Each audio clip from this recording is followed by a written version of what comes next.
Saudara, pada hari keempat pertandingan olahraga cabur basket berlangsung antusias di Gor Basket Kompleks Stadion Harapan Bangsa, Kota Banda Aceh. Pada hari keempat ini, tuan rumah Aceh kalah telak dari Provinsi Jawa Barat untuk basket putra dengan perolehan skor akhir 103-6.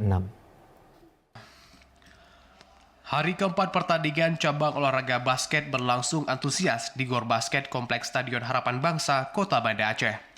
Cabur basket sendiri sudah dimulai dipertandingkan sejak 1 September yang lalu. Pada hari keempat ini, tuan rumah Aceh kalah telak dari Provinsi Jawa Barat untuk basket putra dengan perolehan skor akhir 103-6. Meski demikian, para penonton terlihat sangat antusias dalam mendukung tim kebanggaan mereka masing-masing.